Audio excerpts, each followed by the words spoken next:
This is not my usual type of content, but you know what? I'm gonna do it anyway.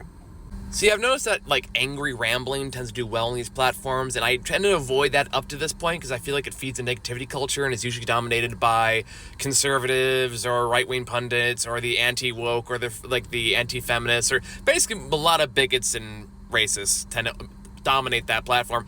And I realized that I can still follow the hate rambling trend, but I can do it my way.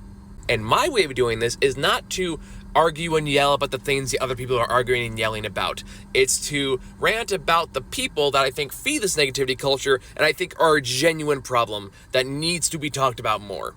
My first one I want to talk about, and this is going to be very ironic, is the cynical and the nihilistic. The kind of people that just look for the worst in every possible situation and person imaginable. The kind of person where you get really good news, someone's going to come along and go, well, actually, here's why that won't work, and here's why it's bad, and here's why you're bad because of it. And I hate that. And I don't hate these ideologies because it allows a lot of smug people to act smugger, but I do hate it because what it really is laziness masquerading as wisdom.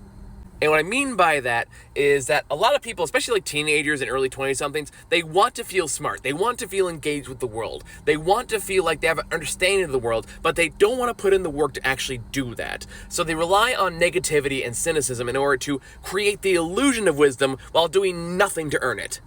And here's the thing about that, too. On a certain level, I get it, because when you start hoping in things, when you start thinking things can get better or this will be good, then you leave yourself over for disappointment, and feeling disappointed sucks. And that just becomes a harmful loop, where you just look for the worst in everything, and because you look for the worst in everything, you will always find the worst in everything. It takes much more courage to hope things can get better and to fight for that better than it is to just throw up your hands and do nothing, which is what cynicism and nihilism encourage. But just making the effort to understand these complicated issues better, to see where the errors are, to see where you can go, actually help the situation instead of just complaining about it on the internet, it takes a lot of hard work and a lot of activism and a lot of hope and compassion that things can get better. But people like this don't do that. They're not interested. They want to feel smug and superior and smart while sitting at home doing absolutely nothing. And because that mindset is so loud and so consistent, it's dominated the internet as we know it. And I will always see that as a problem. We need to believe in better. We need to believe we can do better. And that's not going to help with the cynical mindset.